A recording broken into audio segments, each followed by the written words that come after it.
আমি স্বাগত জানাই আপনাদের সবাইকে আমার কথা শুনবার জন্য। অনেকেই বলে থাকেন যে আমরা সব সময় সাংবাদিকরা বিশেষ করে বা অনেক সময় বিশ্লেষকরাও নাগরিক সমাজের লোকজনও দেশের সাফল্য নিয়ে খুব বেশি কথা বলি না, সবসময় নেতিবাচক কথাবার্তা বলি। কথাটা ঠিক নয়, দেশের যে কোনো ভালো, যে কোনো বিবেকবান নাগরিকের জন্য, সুস্থ নাগরিকের জন্য ভালো লাগে। বাংলাদেশের অর্জন যা হয়েছে গত 53 বছরে, এমনকি গত 5 বছরে, 10 বছরে, 15 বছরে যেগুলো দৃশ্যমান, সেগুলো সবাই আমরা প্রশংসা করি। পলিটিশিয়ানরা কি করেন সেটা তাদের বিষয়, সেই বিষয়ে আমি যাচ্ছি না, কারণ তাদের পলিটিক্স আছে, তাদের প্রতিদ্বন্দ্বিতা প্রতিযোগিতার ইস্যু আছে, তারা ক্ষমতায় যেতে চান, তারা তাদের মতো করে বলতে পারে না, আমি সে কথা বলছি না। কিন্তু বাস্তবতাটা স্বীকার করতে হবে, যখন উন্নয়ন করতে গিয়ে কত টাকা খরচ হচ্ছে, তার মধ্যে কতটা অপচয় হয়েছে, কতটা দুর্নীতি হয়েছে, এগুলো আমরা কথা বলি। এগুলো একটা সমাজে এই বিষয়গুলো থাকা দরকার, এবং একটা ভালো সরকারের জন্য, রাষ্ট্র পরিচালনা যারা আছেন তাদের জন্য এই যে যারা আমরা বলি সেগুলো শোনা বাঞ্ছনীয়, এবং সেটা তাদের উপকারের জন্য, যদি তারা আসলে তাদের বিজনেসটা মিন করেন। আজকে আমি যে কথাগুলো বলবো অনেক নেতিবাচক কথা এর মধ্যে আছে। নেতিবাচক কথাগুলো এই কারণে বলা যে আসলে আমরা আমাদের ভুলগুলো সংশোধন করতে চাই, আমাদের দুর্বলতাগুলো সেটা চিহ্নিত করতে চাই।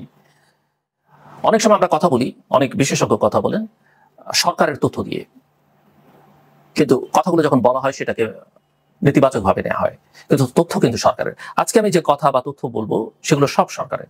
বাংলাদেশ পরিসংখ্যান ব্যুরো এটি প্রতিষ্ঠান, সরকারের পরিকল্পনা মন্ত্রণালয়ের অধীন একটি প্রতিষ্ঠান। এই প্রতিষ্ঠানের সংগ্রহ করা তথ্য উপাত্ত বিশ্লেষণকে কেন্দ্র করে, বিশ্লেষণ দিয়েই আসলে বাংলাদেশের নীতি প্রণয়ন হয়, পরিকল্পনা প্রণয়ন হয়, বাজেট প্রণয়ন হয়, সবকিছু এর মধ্যেই। অনেক ক্ষেত্রেই বাংলাদেশ আসলে পিছিয়ে যাচ্ছে, বা বাংলাদেশের অনেক সূচকে এখন বাংলাদেশের ভেতরেই নেতিবাচক প্রবণতা দেখা যাচ্ছে। এটা সরকারের সাফল্য না ব্যর্থতা, সেটা আপনারা যারা শুনছেন বিবেচনা করবেন, পলিটিশিয়ানরা বিবেচনা করবেন, ক্ষমতাসীনরা বিবেচনা করবেন। বাংলাদেশ পরিসংখ্যান ব্যুরো সম্প্রতি তাদের একটি প্রতিবেদন প্রকাশ করেছে, এবং অন্যান্য প্রতিবেদনও সেগুলো প্রকাশিত। বাংলাদেশ স্যাম্পল ভাইটাল স্ট্যাটিস্টিক্স 2023-এর একটা ফলাফল সম্প্রতি প্রকাশ করেছে।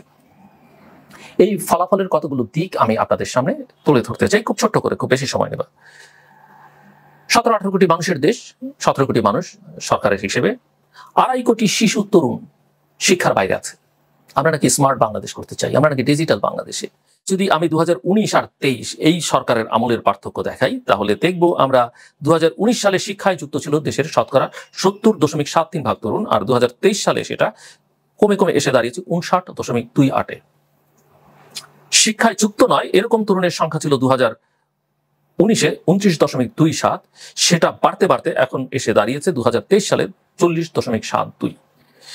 ঝরে পড়ার হার, যারা লেখাপড়া করতে শুরু করে এবং ঝরে পড়ে, এই হারটা মানে কমপ্লিট করতে পারে না অর্থের অভাবে বা নানা কারণে, বা ফলাফল ভালো করতে পারে না। 2019-এ এই হার ছিল 3.10, আর 2023-এ এসে দাঁড়িয়েছে 9.36। আমি জানি না শিক্ষার দায়িত্বে যারা আছেন, বা দেশে কর্মসংস্থানের দায়িত্বে যারা আছেন, অর্থনীতির দায়িত্বে যারা আছেন, তারা কতটা এতে সন্তুষ্ট হবেন। জিডিপি নিয়ে আমরা প্রচুর কথাবার্তা বলি, অর্থনীতির আলোচনা হলেই প্রবৃদ্ধি নিয়ে, যদিও বাংলাদেশের প্রবৃদ্ধি হিসেব নিকেশ ঠিক মতো হয় কিনা সেটা নিয়ে প্রশ্ন আছে, প্রবৃদ্ধির সুফল বা বন্টনটা ঠিক মতো হয় কিনা, সবার কাছে পৌঁছে কিনা, সেগুলো নিয়ে প্রশ্ন আছে। কিন্তু বাংলাদেশের সেই জিডিপি এখন প্রবৃদ্ধি কমছে। পরিসংখ্যান ব্যুরোর তথ্য অনুযায়ী চলতি বছরের 2023-24 অর্থ বছরে প্রথম প্রান্তিকে দেশের মোট দেশজ উৎপাদন বা জিডিপি প্রবৃদ্ধি কমেছে।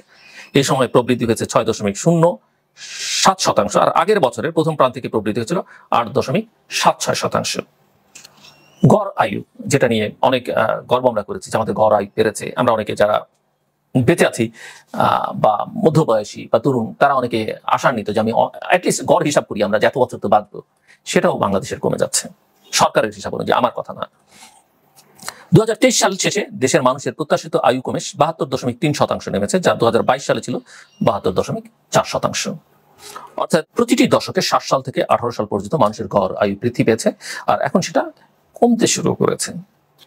শিশু মৃত্যু, আমরা এই যে আমাদের গড় আয়ু বাড়ছে তার একটা বড় কারণ আমরা শিশু মৃত্যুর হার কমিয়ে ফেলেছিলাম, মাতৃ মৃত্যুর হার কমিয়েছিলাম। জন্মদানকালে জন্মদানকালে আমাদের এখানে প্রচুর মায়েরা মারা যেতেন, সেই শিশু মৃত্যুর হার কিন্তু বেড়েছে।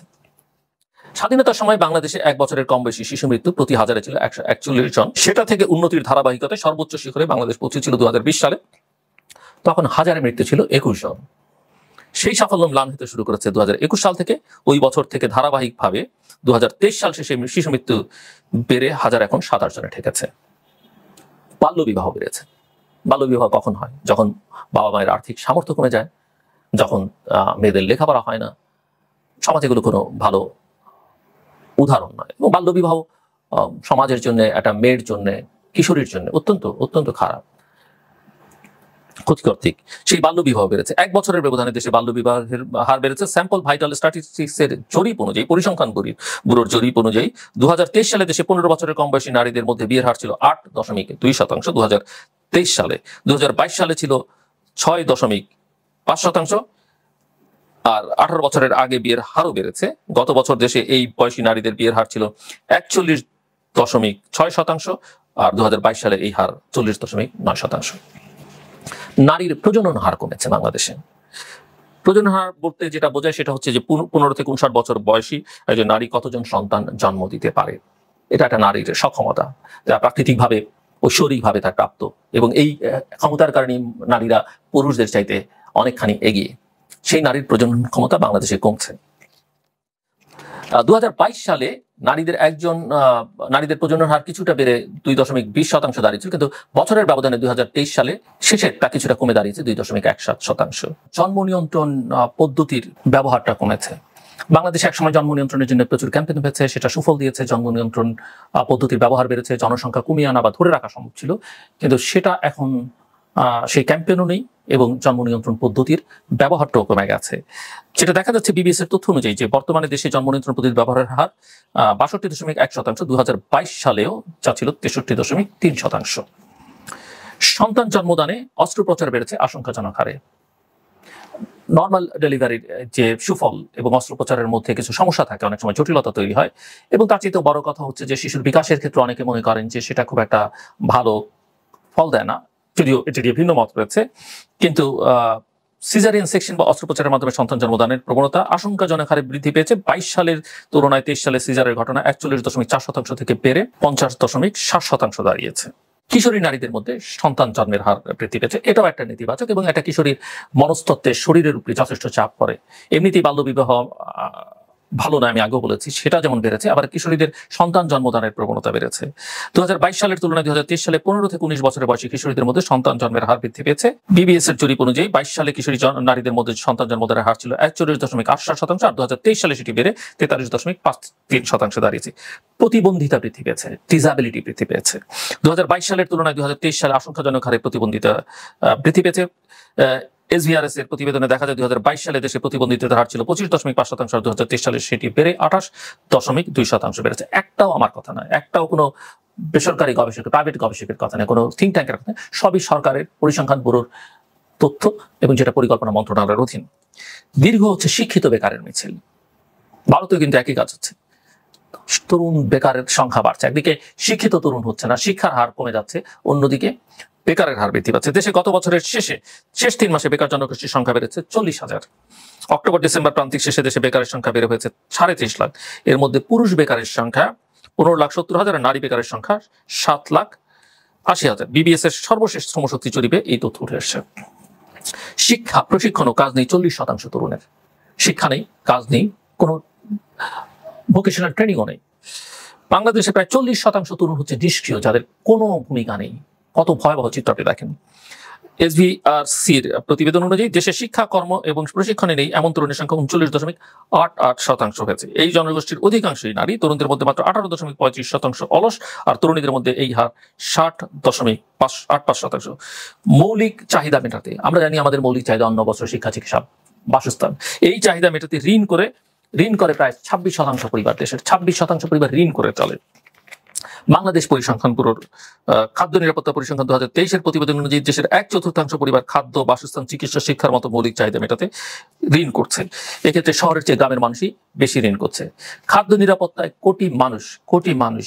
মাঝারি পর্যায়ে খাদ্য নিরাপত্তাহীনতায় থাকা পরিবার বলতে যে কোনো বোঝানো হয়েছে নিয়মিত স্বাস্থ্যকর সুষম খাবার গ্রহণে যারা অক্ষম তাদের। আর তীব্র খাদ্য নিরাপত্তায় থাকা পরিবার বলতে বোঝানো হয়েছে খাদ্য কমানোর উচ্চ ঝুঁকিতে থাকা পরিবারগুলোকে।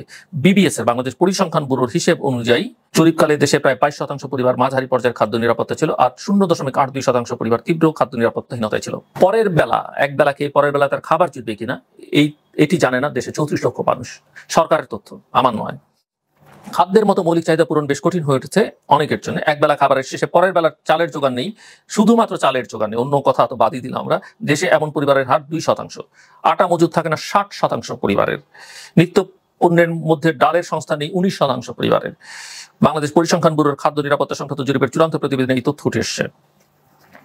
ঝুঁকিপূর্ণ কাজে দেশে 10,70,000 শিশু। জাতীয় শিশু শ্রম জরিপ অনুযায়ী বর্তমানে দেশে 5 থেকে 17 বছর বয়সী 25,40,000 শিশু শ্রমজীবী, যার মধ্যে 17,80,000 শিশু শ্রমে যুক্ত। শ্রমে থাকা শিশুদের মধ্যে 10,70,000 শিশু ঝুঁকিপূর্ণ কাজে নিয়োজিত রয়েছে, তাদের মধ্যে অটোমোবাইল ওয়ার্কশপে কাজ করে সবচেয়ে বেশি। এই যে পরিস্থিতি, এই যে সকল ক্ষেত্রে একটা নেতিবাচক প্রবণতা, এর কারণ কি? একটা বড় কারণ সেটা হচ্ছে সরকারের নীতির ধারাবাহিকতার অভাব। অনেকেই বলবেন যে নেতিবাচক প্রবণতার কথা বলা এটাই হচ্ছে এক ধরনের সরকার বিরোধিতা, আবার তার মধ্যে সরকারের কোনো দুর্বলতা খুঁজে বের করা সেটাও একটা খারাপ প্রবণতা। কিন্তু আসলে বাস্তবতা এটাই, আমরা স্বীকার করি বা না করি। দ্বিতীয় কারণ যেটা হচ্ছে যে মূল্যস্ফীতির যে প্রভাব, সেটা খাদ্য নিরাপত্তা এবং পুষ্টির সংকট তৈরি করছে মানুষের শরীরের মধ্যে। এটা একটা বড় সংকট। অর্থনৈতিক অস্থিতিশীলতা, মূল্যস্ফীতির প্রভাব এখানে পড়েছে। এবং সবচেয়ে বড় সংকট যেটা আমি মনে করি সেটা হচ্ছে গণতন্ত্রের সংকট। গণতন্ত্রের সংকটের সঙ্গে আস্থার সংকট জড়িত। সেটা যতক্ষণ পর্যন্ত আমরা ফিক্স করতে না পারছি ততক্ষণ পর্যন্ত এই সমস্যাগুলোর আসলে সমাধান হবে না। এবং কোনো অগণতান্ত্রিক প্রক্রিয়ার মধ্যেই আসলে এই সব সমস্যার সমাধান নিহিত থাকে না। সাময়িকভাবে আপনি পিসমেল সলিউশন করতে পারবেন, কিন্তু চূড়ান্ত বিচারে সেগুলোর সমাধান আপনি করতে পারবেন না। আমার কথা শুনবার জন্য আপনাদের ধন্যবাদ। ভালো লাগুক কিংবা না লাগুক, মোটামুটি ভাবে আমি মনে করি এই কথাগুলি সঠিক এবং সত্য। আজকে যা কিছু বললাম সব সরকারের তথ্যপাতের উপর নির্ভর করে, এবং ভবিষ্যতে এই ধারা অব্যাহত থাকবে। সব কথার শেষ কথা যে ব্যক্তিগতভাবে আমার কোনো স্বার্থ নেই। আমি দেশের একজন নাগরিক, সুস্থভাবে বাঁচতে চাই, ভবিষ্যৎ প্রজন্ম যেন সুস্থভাবে বাঁচতে পারে, সেটাই আমার লক্ষ্য। আমার কথা শুনবার জন্য আপনাদের অসংখ্য ধন্যবাদ। আপনাদের সবার জন্য শুভ।